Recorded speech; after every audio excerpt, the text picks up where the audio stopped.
اللہ رب العزت قرآن مجید میں ایمان والوں کے ساتھ کچھ وعدے فرماتے ہیں.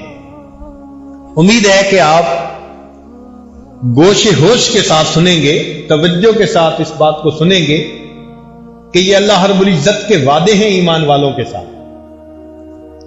سب سے پہلا بات اللہ تعالیٰ فرماتے ہیں واللہ اعلم باعدائکم،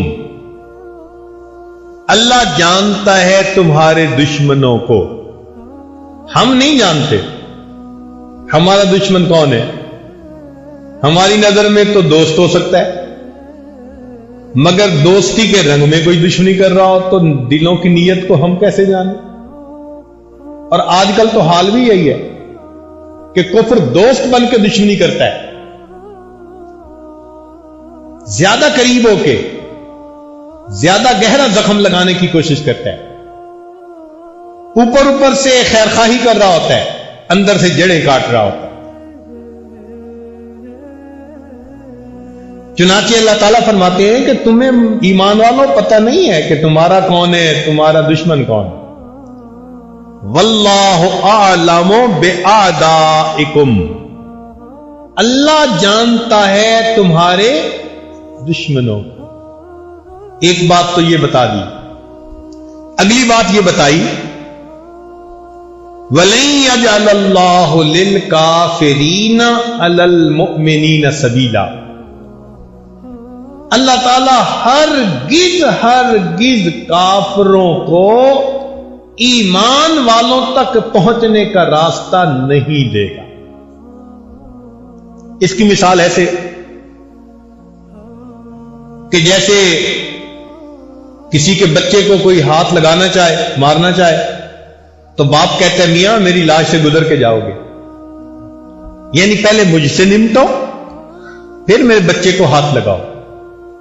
اس آیت کا ترجمہ ہو بہو یہی بنتا ہے کہ اللہ تعالیٰ فرماتے ہیں کہ ایمان والو جو تم تک آنا چاہے گا پہلے مجھ سے نمٹے گا پھر تم تک آئے گا، تو میں تم تک آنے ہی نہیں دوں گا. وَلَن يَجْعَلَ اللَّهُ لِلْكَافِرِينَ عَلَى الْمُؤْمِنِينَ سَبِيلًا. دیکھیں نا، ایک مرغی بچوں کو دے کے پھر رہی ہوتی ہے، بلی آ جاتی ہے. مرغی جانتی ہے کہ میں کمزور ہوں، مگر مامتا ہے نا، محبت ہے، پر پھیلا کے کھڑی ہو جاتی ہے. پر پھیلانے کا کیا مطلب؟ وہ بلی کو مارے گی؟ نہیں، مطلب یہ ہوتا ہے کہ اگر تم نے کچھ کرنا ہی ہے تو پہلے مجھے مارو پھر میرے بچوں کو ہاتھ لگا. ماں کی مامتا کا یہ حال ہے، اللہ کی اپنے ایمان والوں کے ساتھ محبت کا کیا حال ہے. اس لیے فرمایا کہ اگر کافر تم تک آنا چاہیں گے تو میں آنے ہی نہیں دوں گا، میں راستے میں رکاوٹ بن جاؤں گا، ان کا راستہ روک دوں گا، تم تک ان کے ہاتھ پہنچ ہی نہیں سکیں گے. یہ دوسرا وعدہ فرما دیا. پھر وضاحت سے بات کہہ دی اِنَّا لَنَنْصُرُ رُسُلَنَا، ہمارے ذمہ ہے مدد اپنے رسولوں کی، وَالَّذِينَ آمَنُوا، اور ایمان والوں کی، فِي الْحَيَاةِ الدُّنْيَا، اس دنیا کی زندگی میں، وَيَوْمَ يَقُومُ الْأَشْهَادُ، اور اس دن جب قیامت ہوگی گواہیاں دی جائیں گی. یہ جو اِنَّا کا لفظ ہے نا، یہ بڑا معنی خیز ہے. ترجمہ تو یہی ہے کہ ہمارے ذمہ ہے مدد اپنے رسولوں کی. سمجھنے کی خاطر ہم اگر اس کا ترجمہ اپنی زبان میں کریں نا تو وہ یوں بنتا ہے ہم پر فرض ہے مدد اپنے رسولوں کی اور ایمان والوں کی. اللہ تعالیٰ پہ کوئی چیز فرض نہیں ہے، مگر ترجمہ جو الفاظ ہیں ان کا انداز یہی مفہوم دے رہا ہے کہ ہم پر لازم ہے مدد اپنے رسولوں کی اور ایمان والوں کی. اب اتنی تسلی سے اگر اللہ تعالیٰ فرما رہے ہو تو یہ کوئی دنیا کا تو وڈیرا نہیں ہے نا جو آج وعدہ کرے گا کل الٹا کر دے گا، پھر کہے گا جی میری بات کوئی قرآن کا لفظ چھوڑا. یہ تو خدا کی بات ہے، یہ مالک الملک کی بات ہے. فرما رہے ہیں انا لننصر رسلنا، ہمارے ذمہ ہے مدد اپنے رسولوں کی، والذین آمنوا، اور ایمان والوں کی، فی الحیات الدنیا ویوم یقوم الاشہاد، دنیا کی زندگی میں اور اس دن جب گواہیاں قائم ہوں گی قیامت کے دن. چنانچہ اللہ رب العزت ایمان والوں کی مدد فرما. جنگ یرموک میں ایک موقع ایسا آیا کہ ایمان والے بہت تھوڑے تھے تعداد میں اور نصارہ بہت زیادہ تھے. مورخین نے لکھا ہے کہ جیسے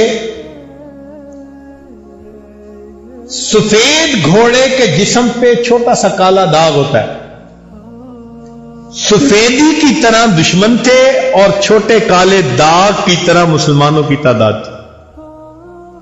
یہ تھے کوئی چند ہزار، 5-7 ہزار، اور وہ تھے کئی لاکھ کی تعداد میں، اور مقابلہ تھا. اس موقع پر جو وہاں امیر لشکر تھے انہوں نے حضرت عمر رضی اللہ عنہ کو خط لکھا کہ ہم بہت تھوڑے، کچھ کمک بھیج دیجیے. تو عمر رضی اللہ تعالیٰ عنہ نے اس کے جواب میں ایک خط لکھا اور نبی علیہ السلام کی صحبت کا حق ادا کر دیا. خط میں کیا لکھا؟ فرمایا قد جاءنی کتابکم، تمہارا مکتوب مجھے ملا ہے، تستمدوننی، جس میں تم نے مجھ سے مدد طلب کی ہے، وَإِنِّي أَدُلُّكُمْ عَلَى مَنْ هُوَ أَعَزُّ نَصْرًا وَأَحْسَنُ جُنْدًا، اور میں تمہیں اس ذات کے بارے میں بتاتا ہوں، اس کا پتہ دیتا ہوں کہ جو سب سے زیادہ غالب آنے والی ذات ہے اور سب سے بہترین لشکر رکھنے والی ذات ہے. اللہ عز وجل، وہ اللہ رب العزت کی ذات ہے. فاستنصروہ، تم اللہ سے مدد مانگو. فإن محمدا صلی اللہ علیہ وسلم قد نصر فی یوم بدر فی اقل من عدتکم، اور نبی علیہ الصلوۃ والسلام میدان بدر میں تھوڑے تھے مگر اللہ نے ان کی مدد فرمائی، لہذا تم اسی اللہ پر نظر رکھو.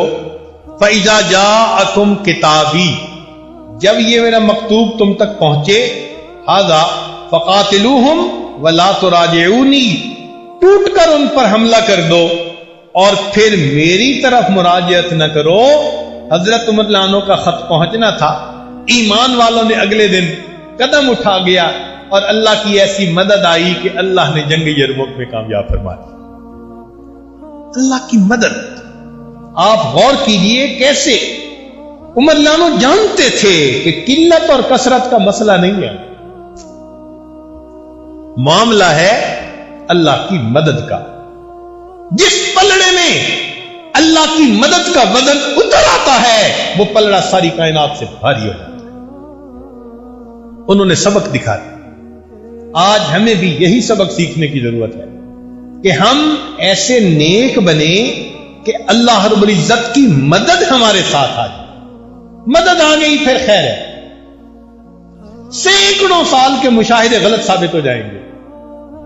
بڑی بڑی سپر پاور کو اللہ تعالیٰ آنکھوں کے سامنے صفر پاور بنا دیں گے. یہ ایمان بڑی مضبوط چیز ہے.